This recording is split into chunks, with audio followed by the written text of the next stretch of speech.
నట కిరీటిగా పేరు పొందినటువంటి రాజేంద్ర ప్రసాద్కి ఏమైంది?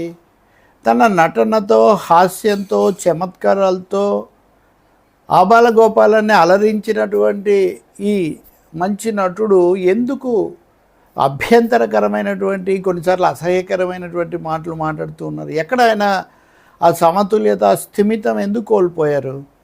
మొన్నొక రోజు ఆ వార్నర్ అనే ఆయన్ను, ఆ హాలీవుడ్ ఆయన్ను ఏదో ఇష్టానుసారం మాట్లాడి తర్వాత క్షమాపణలు చెప్పాడు.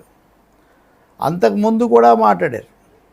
ఇంక ఈరోజు అయితే మరో హాస్య నటుడు, ఆ పరంపరలో కీలకమైన వ్యక్తి అలీని గురించి ఇంకా మరీ ఊహించలేము ఒక వేదిక మీద. అది కూడా ఎస్వి కృష్ణారెడ్డి పుట్టినరోజు, అప్పటి ఆ బ్యాచ్ అంతా ఉన్నారు. మురళీమోహన్ లాంటి సీనియర్ నటుడు, అచ్చిరెడ్డి కూడా ఉన్నారు. అక్కడికి వెళ్ళి అది ఏం మాట్లాడినా అవి మామూలుగా అలా మాట్లాడతారు. ఆ స్థాయిలో వాళ్ళు, వయస్సు కూడా సీనియర్ నటుడు, ఎందుకు అంతగా మాట్లాడుతున్నాడో అది ఒక విధంగా, ఆ విధంగా ఆకట్టుకోవాలనుకుంటున్నాడా? ఈ బూతులు మెచ్చుతారనుకుంటున్నాడా? లేకపోతే ఏదైనా చలామణి అవుతుంది అనుకుంటున్నారా? సీనియారిటీ వచ్చిన వాళ్ళు అందరికీ కాస్త నమూనాగా ఉండాలి, మంచి మార్గం చూపించాలి, ఇంకా తమ అనుభవాన్ని, తమ అవగాహనను అందించేటటువంటి ప్రయత్నం చేయాలి. కానీ అది ఐడెంటిటీ క్రైసిసా, లేకపోతే రెస్పాన్సిబిలిటీనా? అది ఇది కాకపోతే ఒక వెకిలితనం పెరిగిపోతూ ఉందా?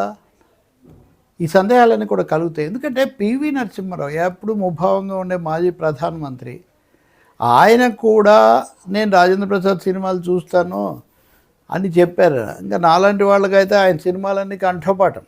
అది కృష్ణారెడ్డి సినిమాలు, వంశీ సినిమాలు, బాపు సినిమాలు, ఇంకా చాలామందితో, రేలంగి నరసింహారావు పేర్లు ఇంకా చాలా ఉన్నాయి కదా. వీళ్ళందరితో కూడా అసలు ఆయన ఆధారంగా ఒక తరం, ఒక దశ, ఒక ఘట్టం కదా. అటువంటి ఆయన ఎందుకు ఇప్పుడు, అప్పుడు కూడా కొన్ని సందర్భాల్లో కొన్ని డైలాగులు చెప్పినా మొత్తం మీద ఇతర చౌకబార హాస్యంతో పోలిస్తే రాజేంద్ర ప్రసాద్ హాస్యం పాత్రలు కూడా మెరుగ్గా ఉండేవి, మొత్తం సకుటుంబంగా చూడగలిగినట్టుగా ఉండేవి. ఇప్పుడు మామూలుగా మాట్లాడితేనే భరించలేని స్థితి ఎందుకు తెచ్చుకుంటున్నారు? ఒకటికి రెండుసార్లు ప్రేక్షకులు, మీడియా, అలాగే సహచరులు, సమకాలికులు తప్పు అని చెప్పినా, బుద్ధి చెప్పినా ఆయన ఎందుకు మారడం లేదు? ఈరోజు కూడా మాట్లాడినది చూస్తే అసందర్భంగా, అనవసరంగా కనిపిస్తుంది. వేదిక మీద ఉన్నప్పుడు ఎప్పుడు కూడా ఒకరెవరైనా పొరపాటు మాట్లాడినా ఏదో సర్దుబాటు చేయడానికి, ఏదో ఏడవలేక నవ్వినట్టు, తిట్టలేక మింగినట్టు అలా కనిపిస్తుంటుంది. అది ఈరోజు కూడా మనం చూస్తాం. లేకపోతే ఆ పెద్దవాళ్ళకి ఇవన్నీ తెలియదని కాదు. కానీ అసలు ఈయనెందుకు ఇంత, ఈ వయసులో కొద్ది రోజుల కిందట అప్పుడు వాళ్ళ అమ్మాయి గారు చనిపోతే కూడా అందరూ బాధపడ్డారు. ఆ తర్వాత వచ్చి ఆయన మాట్లాడిన తీరు అప్పటి నుంచి కూడా మనం గమనిస్తే ఏమో ఒక విధమైనటువంటి తన సొంత ముద్ర, తన సొంత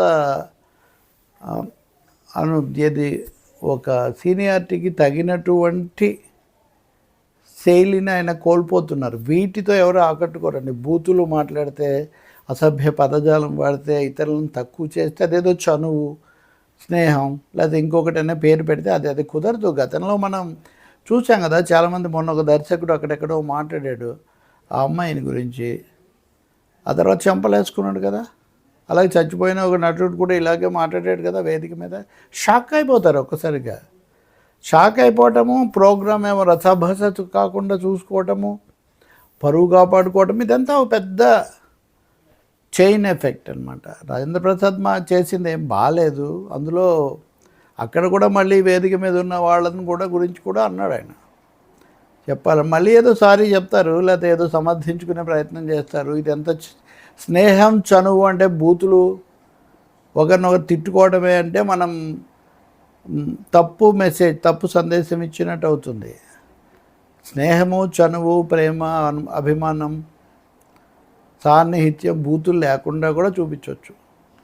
అలా అయితే చాలామంది కథలు. ఇప్పుడు మనం చిరంజీవి లాంటి వాళ్ళని చూస్తాం. సాధారణంగా ఎంత జాగ్రత్తగా మాట్లాడతారు. అందరూ చిరంజీవి అని జపం చేస్తున్న ఆయన మటుకు ఆచితూ చాలా జాగ్రత్త పడి, అప్పటికి కూడా అప్పుడప్పుడు ఏదన్నా ఆ ఉద్వేగంలో మాట్లాడితే దాన్ని వెంటనే వెనక్కు తీసుకునే ప్రయత్నం రకరకాల రూపాల్లో చేస్తూ ఉంటారు.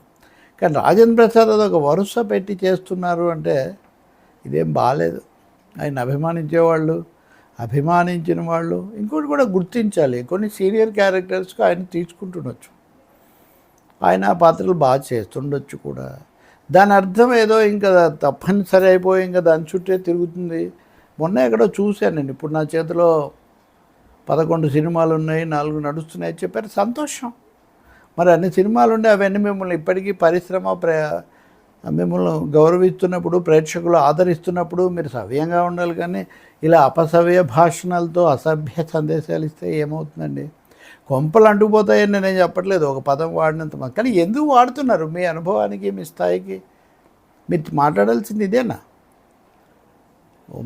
రైట్ మోడల్గా మీరు ఉండాలి. కానీ ఇది మొదట్లోనే దీన్ని సరి చేసుకోవడం చాలా మంచిది. నేనేమి ఆయనకో లేకపోతే ఇంకొకరికి ఏమి భాష గురించి నీతులు చెప్పాలని నేను అనుకోవట్లేదు. కానీ ఒకటేనండి, ఎప్పుడు ఏది అసభ్యం లేకపోతే ఏది అవాంఛనీయం అంటే ఏదైతే మనం ఇంట్లో మన మామూలు వాతావరణంలో మాట్లాడడానికి వెనుకాడతామో, వాడమో, అలాగే మనకంటే మనతో గౌరవప్రదమైన వ్యక్తులను కలిసినప్పుడు లేకపోతే చక్కటి వాతావరణం ఉన్నప్పుడు ఆచితూచి మాట్లాడతాము.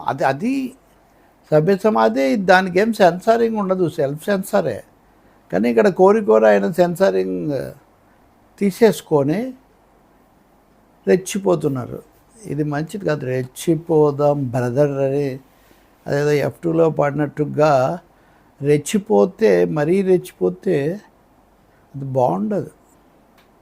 బాగుండదని ఇప్పటికీ 1-2 సార్లు అర్థమైంది. అయినా మారలేదు. ఇప్పటికైనా కానీ మారతారేమో. ఈ పద్ధతి మానేసి చక్కగా, హృదయంగా, హాస్యంగా, చమత్కారంగా నవ్వించి, ఎక్కువైతే తక్కువే మాట్లాడండి. అంతేగాని ఇలాంటి వాటితో ఏదో ఆధిక్యత లేకపోతే తనకున్నటువంటి ఇది చూపిస్తాననుకోవడం, ఎవరైనా, నేను రాజేంద్ర ప్రసాద్ గురించే చెప్పట్లేదు, బాగాలేదు.